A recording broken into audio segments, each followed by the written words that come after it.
قرآن مجید میں ارشاد ربانی ہے، انہوں نے کہا بے شک ہم ایک مجرم قوم کی طرف بھیجے گئے ہیں۔ قرآن مجید میں قوم لوط کا ذکر 17 مرتبہ آیا ہے۔ قوم لوط کا مسکن شہر سدوم اور عمورہ تھا جو بحر مردار کے ساحل پر واقع تھے، اور قریش مکہ اپنے شام کے سفر میں اسی راستے سے آتے جاتے تھے۔ یہ علاقہ 5 شہروں پر مشتمل تھا جن کے نام سدوم، عمورہ، ادمہ، سبوبیم اور صغر تھے۔ ان کے مجموعہ کو قرآن مجید نے متفقہ اور متفقات یعنی الٹی ہوئی بستیاں کے الفاظ میں کئی جگہ بیان فرمایا ہے۔ سدوم ان شہروں کا دارالحکومت اور مرکز سمجھا جاتا تھا۔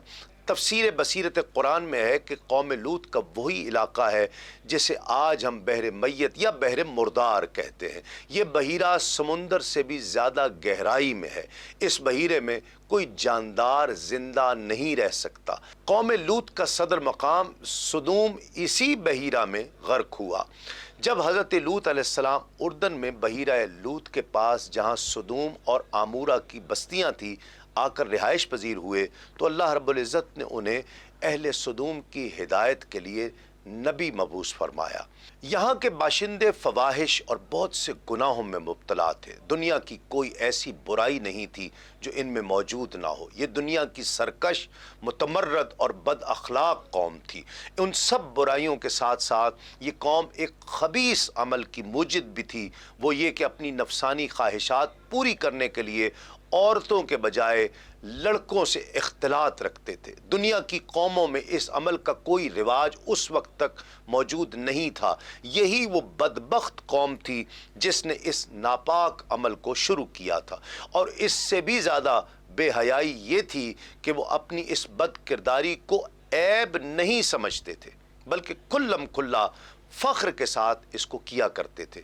روح البیان میں ہے کہ حضرت لوط علیہ السلام کی امت جن بستیوں میں رہتی تھی وہ بڑی شاداب اور سرسبز تھی، جس کی وجہ سے دوسری بستیوں کے لوگ ان میں اکثر آ جایا کرتے تھے، جس سے قوم لوط کو تکلیف کا سامنا کرنا پڑتا تھا۔ شیطان نے قوم لوط کو بہکایا کہ غیر بستیوں کے لوگ جو وہاں آتے ہیں ان کے ساتھ جتنے نوعمر لڑکے ہوں ان سے بدفعلی کریں تو وہ لوگ تمہاری بستیوں میں نہیں آئیں گے۔ ایک دن بستی کے لوگ باہر سے آنے والوں کو روکنے کے طریقہ کار پر غور و خوض کر رہے تھے کہ ابلیس ایک بزرگ کی شکل میں ان کی محفل میں آیا اور کہا اگر تم ان سے پیچھا چھڑانا چاہتے ہو تو میرے کہنے پر عمل کرو۔ اجنبی بزرگ کی یہ بات سب نے نہایت توجہ سے سنی اور طریقہ بتانے پر اصرار کیا۔ ابلیس نے کہا کل بتاؤں گا۔ دوسرے دن وہ ایک خوبصورت نوعمر لڑکے کے بھیس میں آیا اور انہیں اپنی عورتوں کی بجائے مردوں کے ساتھ فعل بد کرنا سکھایا۔ انہوں نے ویسا ہی کیا اور پھر یہ ان کی عادت بن گئی۔ حضرت لوط علیہ السلام اپنی قوم کی عادت بد کی وجہ سے بڑے فکر مند رہتے اور دن رات انہیں نصیحت و تبلیغ کرتے رہتے، لیکن قوم پر اس کا کوئی اثر نہ ہوا بلکہ وہ مزید ڈھٹائی اور ہٹ دھرمی کے ساتھ فخریہ انداز میں کام کرنے لگے۔ اس کے ساتھ ہی وہ حضرت لوط علیہ السلام کے ساتھ بھی سخت رویہ رکھتے اور ان کی باتوں کا مذاق اڑاتے۔ ارشاد باری تعالیٰ ہے، لوط کی قوم نے پیغمبروں کو جھٹلایا جب انہیں ان کے بھائی لوط نے کہا کیا تم ڈرتے نہیں؟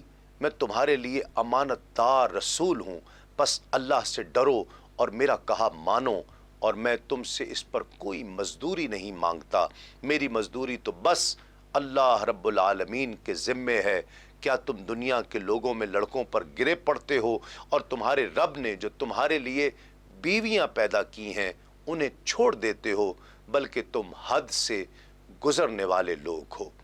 انہیں لوط علیہ السلام کا سمجھانا برا لگتا تھا تو انہوں نے صاف صاف کہہ دیا کہ اگر تم ہمیں اسی طرح برا کہتے رہو اور ہمارے کاموں میں مداخلت کرتے رہو گے تو ہم تم کو اپنے شہر سے نکال دیں گے۔ قرآن مجید میں ارشاد ربانی ہے، کہنے لگے اے لوط اگر تو ان باتوں سے باز نہ آیا تو ضرور نکال دیا جائے گا۔ حضرت لوط علیہ السلام نے اس قوم کو ان کی بے حیائیوں اور برائیوں پر ملامت کی اور شرافت و طہارت کی زندگی کی رغبت دلائی اور ہر ممکن طریقے سے نرمی اور پیار سے انہیں سمجھایا، ان کو توحید کی دعوت دی اور بے ہودہ حرکات سے منع فرمایا۔ حضرت لوط علیہ السلام نے انہیں پچھلی قوموں کی بدعمالیوں کے نتائج اور ان پر آئے ہوئے عذاب بتا کر عبرت دلائی، لیکن ان پر کوئی اثر نہ ہوا، بلکہ الٹا طنز کرتے ہوئے یہ کہنے لگے، یہ بڑے پاک باز لوگ ہیں، ان کو اپنی بستی سے نکال دو۔ دین اسلام کے مختلف امور سے آگہی کے لیے ابھی سنو نیوز کا یوٹیوب چینل سبسکرائب کیجئے اور بیل آئیکن کا بٹن ضرور پریس کیجئے۔